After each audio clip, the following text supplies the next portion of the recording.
Hello, this is Cathy Cassidy and I'm here to read you chapter 17 of Angel Cake. So settle down, get yourself a hot drink, slice of cake, whatever it takes, and yeah, let's have a little bit of escapism in our lockdown lives just now. So here we go, chapter 17. I'll show you the picture at the top of the chapter, which gives you a clue that Cheesy might be making an appearance again. So always good. Heaven's big bay window has gone all Christmassy. Twinkling fairy lights are draped around the frames and brightly wrapped presents are piled up in heaps. A Christmas menu pinned to the window lists mysterious new cakes with names like Santa's Special, Rudolph's Nose and Snowdrift Slice. Can we try them? My little sister Kasia breathes.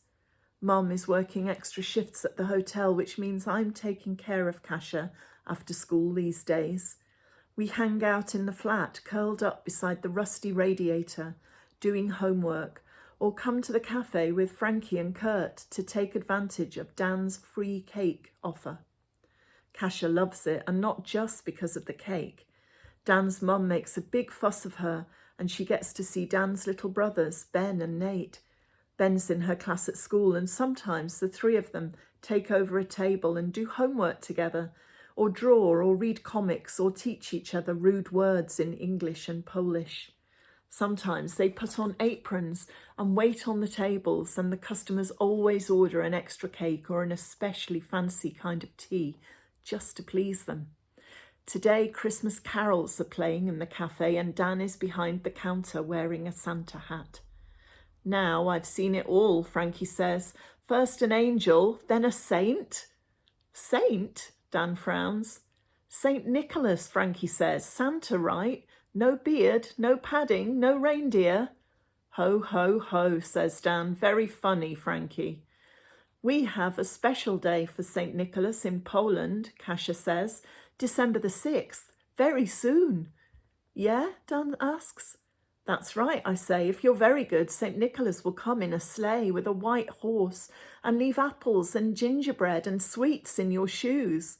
Not everybody does it these days, but it's a tradition in our family. In your shoes, he echoes. I've never found sweets in my shoes before. That's because you are not good, I tease. Bad boy. I'm very good, Dan laughs. Ask anyone, well, anyone outside of school.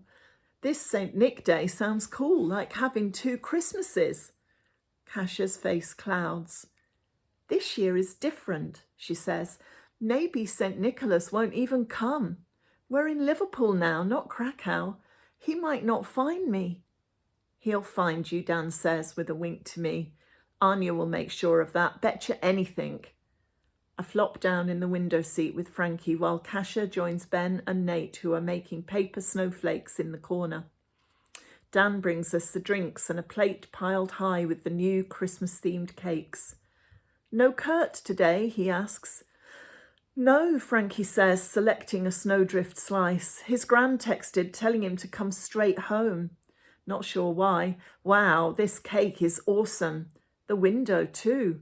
At least we know what you were doing all day when you should have been at school. Draping fairy lights all round the window. Mum's hoping the display will attract a few more customers, Dan says. We sold 3 pots of tea, 7 coffees, 4 milkshakes and 13 cakes yesterday. It's just not enough. Too right it's not, Frankie agrees. And how much stuff did you give away for free? Exactly, she says. You have got to get tough. Not with us, though, okay? Dan laughs and drifts back into the corner, and Ringo looms over us, alarming in his orange satin coat.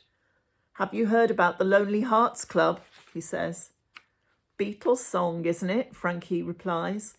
No, this is a special singles night starting this week, right here in heaven. Every Friday night, starting this week. £10 entry fee to include free cake and coffee. The Beatles songs will be playing all evening and all singles over the age of 18 are welcome. If you know anyone who might be interested. He offers us some flyers printed up with swirling 60s hearts and flowers. It's a tough old world out there, you know. He breaks into a random Beatles song abruptly. All the lonely people, where do they all come from? I just about choke on my cake and struggle to keep my face straight as Ringo dances off to the next table, now singing another song at full volume. All you need is love, da da da da da. Yeah, right, Frankie snorts under her breath, as if. You don't believe in love, I grin. Spots of pink appear in Frankie's cheeks. Of course not, she says. I believe in friendship. What about Kurt? I ask. Kurt, she squeaks. Kurt Jones, are you serious? No way. I mean, I like him as a friend, but that doesn't mean we, fancy each other or anything. Obviously. Obviously, I say, hiding a smile. Whatever you say. Take a flyer for your mum, though. She's single, yeah? She likes being single, Frankie says, but she also likes cake and coffee and the Beatles, so maybe. Frankie folds up the flyer and slips it into her pocket. The door chimes and Kurt bursts in, pink-faced and flustered. Slight problem, he says under his breath, sliding into an empty seat. Okay, scratch that. Major problem. Disaster even. What is it? He shakes his head. Gran was dusting on the landing when she heard a loud squeaking noise coming from my room. Cheesy, I exclaim. She's found him, Kurt says. She opened the wardrobe and, well, there he was, poking his nose through the chicken wire. Gran fainted. Clean out. Is she okay? Frankie gasps. Yeah, Kurt sighs, but I am in big trouble. I mean big trouble. Cheesy needs a new home, like now. A small twitching tail appears, sticking out from Kurt's jumper sleeve. You can't bring him in here, Frankie hisses. You'll get the place closed down.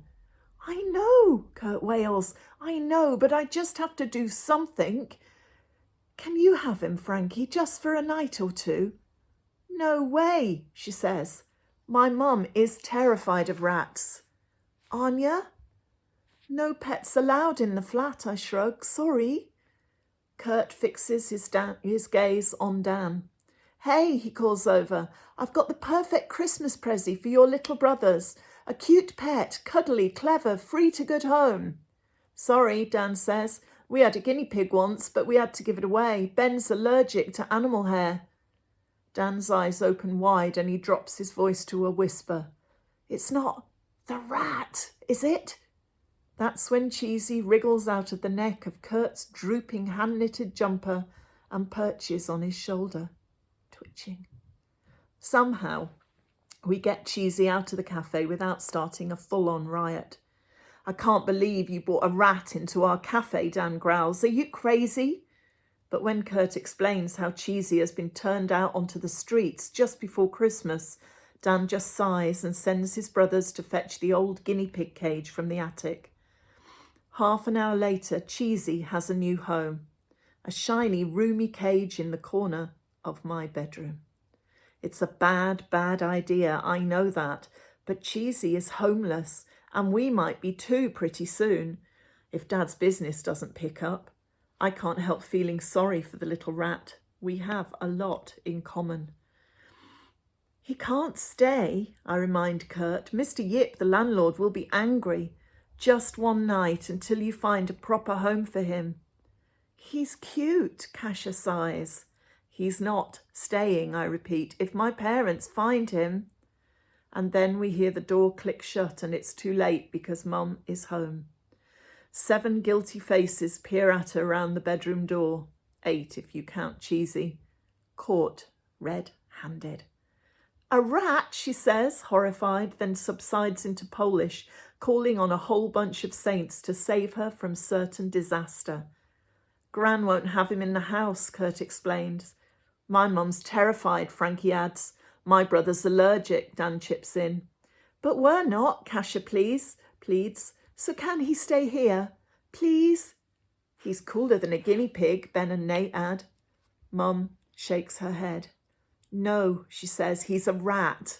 And no pets are allowed here anyway, and we cannot afford. I'll supply food and bedding and hay, Kurt promises. Think of him as a lodger. Just 1 or 2 nights, Mrs. Mikalski, until I find him a permanent home. Please, Mama? I ask. Mum rolls her eyes. 1 night, she says, grudgingly. 2 at most. Cheesy's 2 nights turn into 3, then 4, and after that Mum stops mentioning the deadline. He is no trouble, Dad comments, not really, just keep him hidden from Mr. Yip. He's temporary, Mum reminds us.